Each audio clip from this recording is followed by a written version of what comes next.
सुल्तानपुर से अयोध्या की ओर हमारी यात्रा सुबह की ताजी हवा और नए उत्साह के साथ शुरू होती है। शहर की हलचल धीरे धीरे पीछे छूटती जाती है और सड़क के दोनों ओर हरियाली, खेत और छोटे छोटे गांव स्वागत करते हुए नजर आते हैं। लगभग 60-70 किलोमीटर की यह दूरी हमें उत्तर प्रदेश के ग्रामीण सौंदर्य, संस्कृति और शांत जीवन की झलक दिखाती है। सुल्तानपुर शहर से हमारी यात्रा शुरू करने से पहले नज़र पड़ती है यहाँ के पास स्थित सीआरपीएफ कार्यालय पर, यानी केंद्रीय रिजर्व पुलिस बल, जो भारत की आंतरिक सुरक्षा की सबसे मजबूत रीढ़ माना जाता है। सीआरपीएफ की स्थापना 27 जुलाई 1939 को क्राउन रिप्रेजेंटेटिव पुलिस के रूप में हुई थी। स्वतंत्रता के बाद 1949 में इसका नाम बदलकर केंद्रीय रिजर्व पुलिस बल सीआरपीएफ रखा गया। समय के साथ यह देश का सबसे बड़ा अर्धसैनिक बल बना, जिसका मुख्य उद्देश्य देश के अंदर शांति, सुरक्षा और स्थिरता बनाए रखना है। सीआरपीएफ का कार्यक्षेत्र बहुत व्यापक है।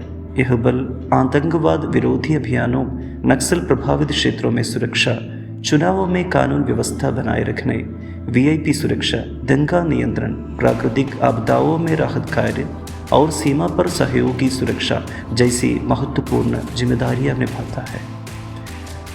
सीआरपीएफ जवान कठिन परिस्थितियों में भी धैर्य और अनुशासन के साथ कार्य करते हैं।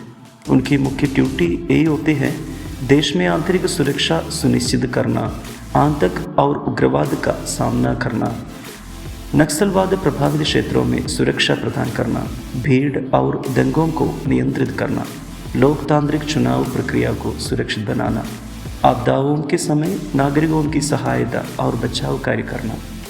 सुल्तानपुर के निकट स्थित यह कार्यालय सीआरपीएफ की इन्हीं जिम्मेदारियों के संचालन, समन्वय और प्रशासन का एक महत्वपूर्ण केंद्र है।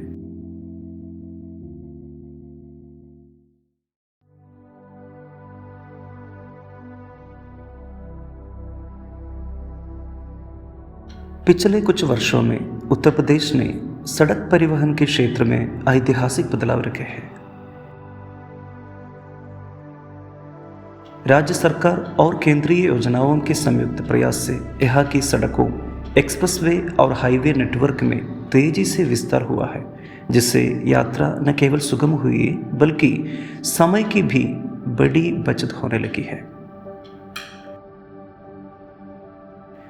पूर्वांचल एक्सप्रेसवे उत्तर प्रदेश की आधुनिक सड़क क्रांति का सबसे चमकदार अध्याय है। यह एक्सप्रेसवे 340.8 किलोमीटर लंबा है और राज्य की राजधानी लखनऊ को पूर्वी उत्तर प्रदेश के अंतिम छोर गाजीपुर से जोड़ता है। इसका निर्माण उत्तर प्रदेश एक्सप्रेसवे औद्योगिक विकास प्राधिकरण द्वारा किया गया और इसे 16 नवंबर 2021 को जनता के लिए खोल दिया गया। यह एक 6 लेन हाई स्पीड एक्सप्रेसवे है, जिसे भविष्य में 8 लेन तक बढ़ाया जा सकता है। पूरी सड़क ग्रीनफील्ड मंडल पर बनी है। ये अधिकतम गति सीमा 100 किलोमीटर पर हो, जिससे लंबी यात्रा भी कम समय में पूरी होते हैं। रास्ते में कई बड़े फ्लाईओवर, अंडरपास, छोटे बड़े पुल और सर्विस रोड नेटवर्क भी है। आज विकास की तेज रफ्तार के बीच एक चुनौती हमारे सामने हमेशा खड़ी रहती है: प्रदूषण। बढ़ते वाहनों, उद्योगों और शहरों के विस्तार से हवा, पानी और धरती पर इसका असर साफ दिखाई देता है। लेकिन राहत की बात यह है कि अब प्रदूषण नियंत्रण सिर्फ एक चर्चा नहीं, बल्कि एक जरूरी अभियान बन चुका है। प्रदूषण पर नियंत्रण तभी संभव है जब हम यात्रा का आनंद लेते हुए प्रकृति का सम्मान भी करें। हर छोटी पहल, जैसे प्लास्टिक का कम उपयोग, पानी की बचत और एक पेड़ लगाना, इस बदलाव का हिस्सा बनती है, क्योंकि सुंदर रास्ते और स्वच्छ हवा ही किसी भी सफ़र की असली शान होते हैं। और हम सबकी जिम्मेदारी है कि यह शान हमेशा बनी रहे।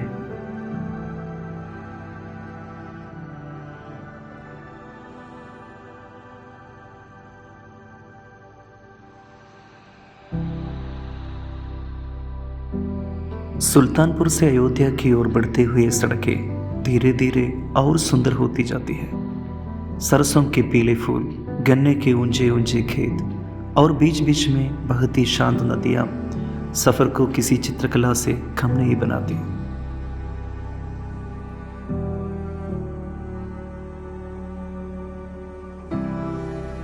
गांवों की मिट्टी में अपनापन है, पेड़ों की छांव में ठंडक और हवा में संस्कृति की मिठास। रास्ते में दिखते छोटे मंदिर, घाट और सुबह की आरती की गूंज बताते हैं कि यह राज्य आस्था और परंपरा का केंद्र है।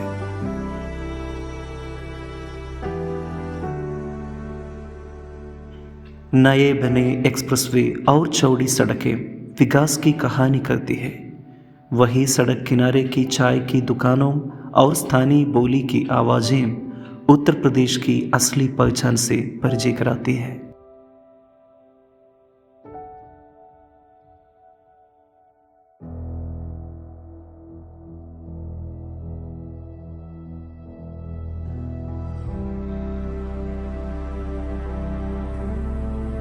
ये गाड़ी टमटम यहाँ का एक लोकप्रिय स्थानीय वाहन है जो संकरी गलियों में आसानी से चलता है। इसकी सवारी करते हुए आसपास का जीवन और संस्कृति करीब से देखने का मौका मिलता है। यह यात्रा को सरल और यादगार बना देता है।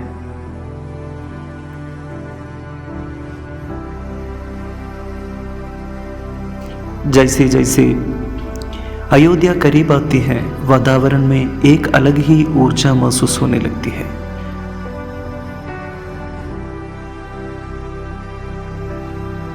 राम नाम की धुन, मन में श्रद्धा और आंखों में उत्साह। यह सफर हमें बताता है कि उत्तर प्रदेश सिर्फ सुंदर नहीं बल्कि भावनाओं और विरासत से भरा हुआ है।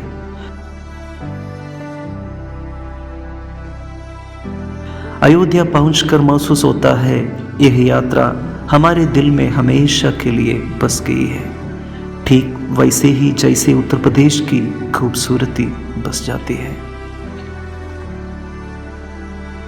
यहाँ फैजाबाद में स्थित अवध विश्वविद्यालय शिक्षा का एक महत्वपूर्ण केंद्र है।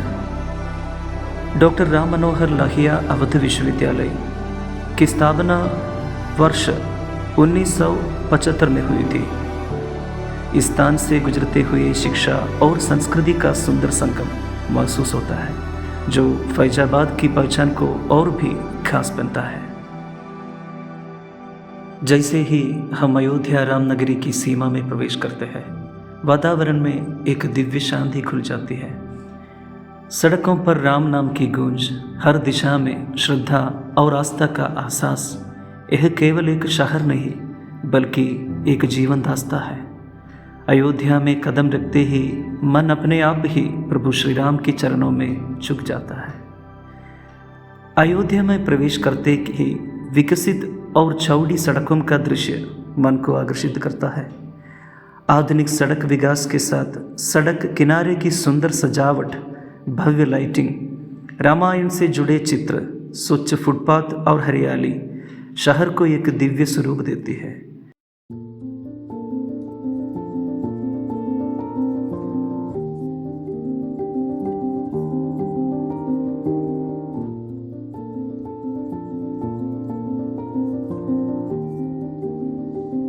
ये सजी हुई सड़कें अयोध्या की आस्था और विकास के संतुलन को खूबसूरती से दर्शाती है।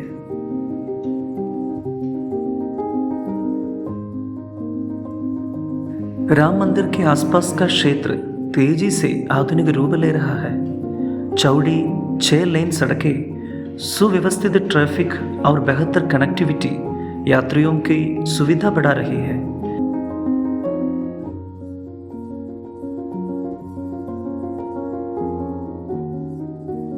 क्षेत्र में 5 स्टार और प्रीमियम होटलों का विकास हो रहा है, जिससे देश विदेश से आने वाले श्रद्धालुओं को आधुनिक सुविधाएं मिल सके।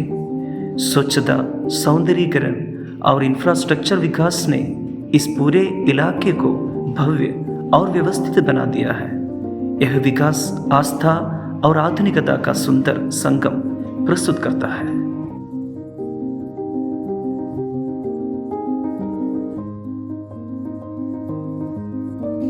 जब कोई स्थान पर्यटन स्थल के रूप में विकसित होता है तो उसका प्रभाव केवल उस जगह तक सीमित नहीं रहता, बल्कि आसपास के शहरों, कस्बों और लोगों को जीवन में भी सकारात्मक बदलाव लाता है। सबसे पहले सड़कें, परिवहन, बिजली, पानी और स्वच्छता जैसी बुनियादी सुविधाओं का विकसित होता है, जिससे स्थानीय लोगों का जीवन स्तर बेहतर बनता है।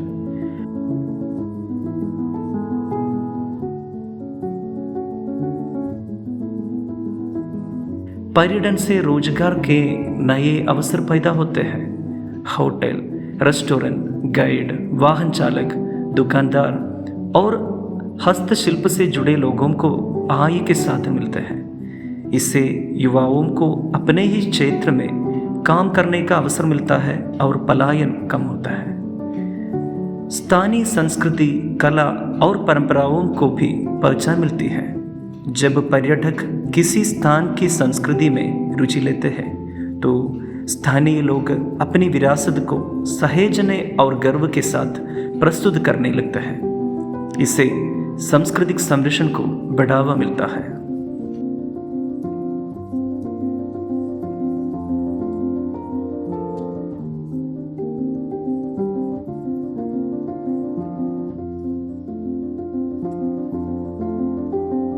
इसके साथ ही शिक्षा, स्वास्थ्य और सुरक्षा सेवाओं में भी सुधार होता है, क्योंकि बढ़ती आबादी और पर्यटकों की ज़रूरतों को ध्यान में रखकर सरकार और प्रशासन बेहतर सुविधाएं उपलब्ध कराते हैं। इस प्रकार पर्यटन स्थल का विकास आसपास के क्षेत्रों और लोगों के लिए प्रगति, आत्मनिर्भरता और समृद्धि का मार्ग खोलता है।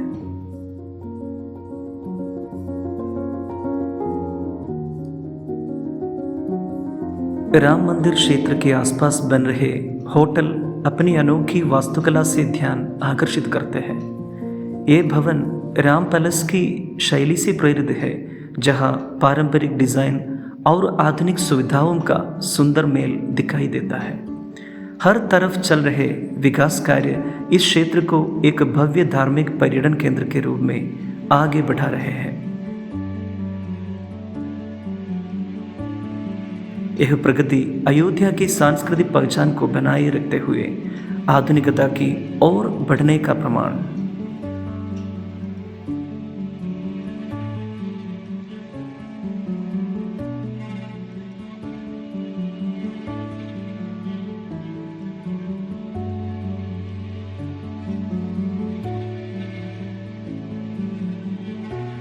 अयोध्या भारत की आत्मा में बसने वाला वह नाम, जहां आस्था, इतिहास और संस्कृति एक साथ सांस लेते हैं।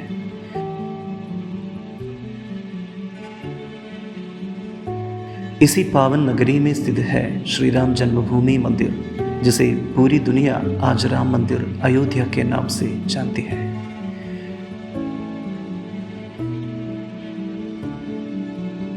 इस भव्य मंदिर का निर्माण उस स्थान पर हुआ है जिसे मर्यादा पुरुषोत्तम प्रभु श्री राम का जन्म स्थान माना जाता है।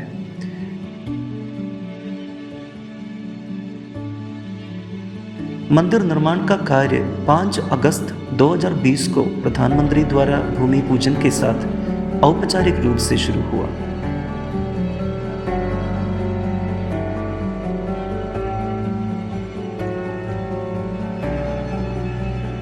मंदिर का मुख्य ढांचा 2023 के अंत तक तैयार हुआ और 22 जनवरी 2024 को यहाँ प्रभु श्री राम की प्राण प्रतिष्ठा संपन्न हुई, जिसके बाद यह स्थान करोड़ों श्रद्धालुओं के लिए दर्शन हेतु खुल गया। मंदिर की वास्तुकला नागर शैली की पारंपरिक भारतीय वास्तुकला में बनाया गया है। 3 मंजिला में संरचना है, पूरी तरह गुलाबी बलुआ पत्थर से निर्मित। खंभों और दीवारों पर देवी देवताओं, ऋषियों और रामायण की झलकियां उकेरी गई है। मंदिर परिसर लगभग 70 एकड़ क्षेत्र में फैला है, जिसमें ध्यान, दर्शन और आध्यात्मिक अनुभूति के लिए शांत और सुव्यवस्थित स्थान बनाए गए हैं। यह मंदिर सिर्फ एक संरचना नहीं, बल्कि भारतीय एकता, धैर्य और भक्ति का प्रतीक है। यहाँ की हवा में राम नाम की गूंज, मंदिर की घंटियों की ध्वनि और सरयू की पवित्र धारा का आशीर्वाद हर यात्री को भीतर से शांत और भावुक कर देता है। अयोध्या पहुंचते ही महसूस होता है कि यह शहर नहीं बल्कि प्रभु श्री राम का जीवंत धाम है। गलियों में भक्ति, लोगों की आंखों में श्रद्धा और हर कोनों में इतिहास की अमर कहानी सब मिलकर इस यात्रा को अविस्मरणीय बना देता है। और अब हम गड़े हैं उसी धरती पर जहां कबीर रामलला ने पहली बार आंखें खोली थी। यह है अयोध्या, यह है राम मंदिर, यह है भारत की आस्था का गौरव।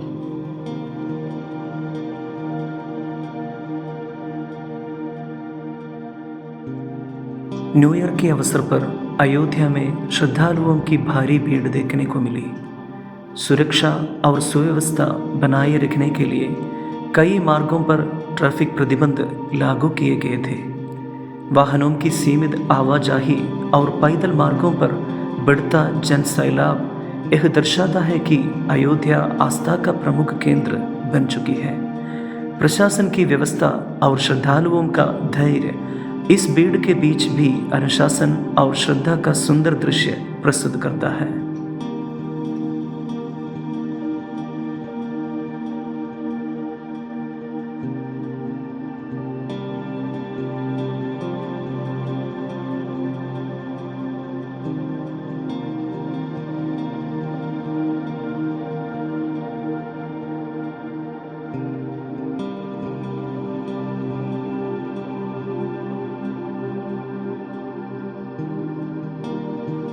अयोध्या की गलियों में कदम रखते ही श्रद्धालुओं का सागर दिखाई देता है। हर दिशा से आती भीड़ जय श्री राम के उद्घोष और भक्तों की आस्था इस नगरी को जीवंत बना देती है। राम मंदिर की ओर बढ़ते कदमों में उत्साह, धैर्य और श्रद्धा साफ झलकती है।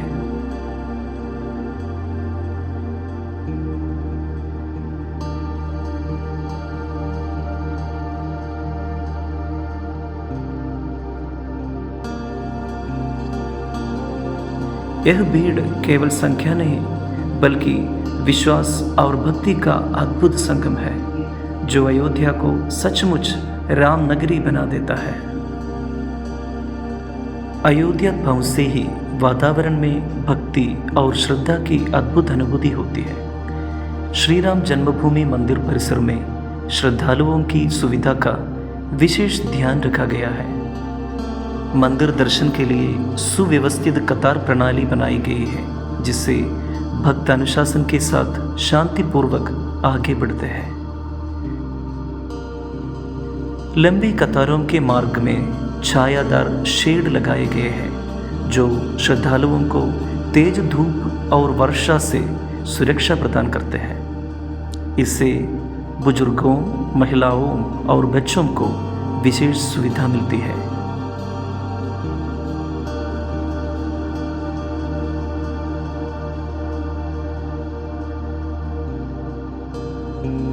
जगह जगह पेयजल, प्राथमिक चिकित्सा और बैठने की व्यवस्था भी उपलब्ध है। सुरक्षा व्यवस्था अत्यंत सुदृढ़ है और स्वयंसेवक श्रद्धालुओं को सही दिशा में मार्गदर्शन करते रहते हैं। साफ सफाई पर विशेष ध्यान दिया गया है जिससे पूरा परिसर स्वच्छ और सुव्यवस्थित दिखाई देता है। कुल मिलाकर अयोध्या राम मंदिर में दर्शन केवल एक धार्मिक अनुभव नहीं बल्कि सुचारू व्यवस्था, अनुशासन और श्रद्धा से भरा एक अविस्मरणीय यात्रा अनुभव बन जाता है। मंदिर परिसर में प्रवेश से पहले श्रद्धालुओं की कड़ी सुरक्षा जांच की जाती है। आधुनिक स्कैनिंग मशीनों और मेटल डिटेक्टरों के माध्यम से हर व्यक्ति की जांच होती है ताकि सभी की सुरक्षा सुनिश्चित की जा सके। यह प्रक्रिया सुव्यवस्थित और तेज है जिससे भीड़ के बावजूद किसी प्रकार की असुविधा नहीं होती। सुरक्षा कारणों से मंदिर के अंदर मोबाइल फ़ोन, कैमरा और अन्य इलेक्ट्रॉनिक उपकरण ले जाने की अनुमति नहीं है।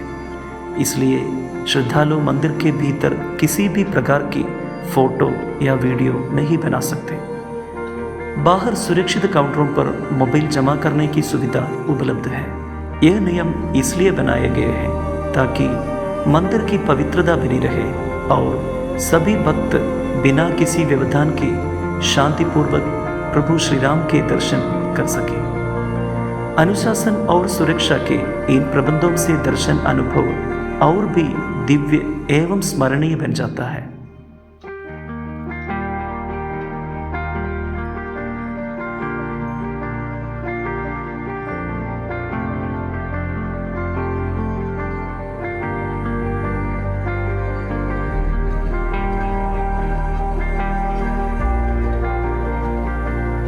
This is Shravan Sukumaran signing off.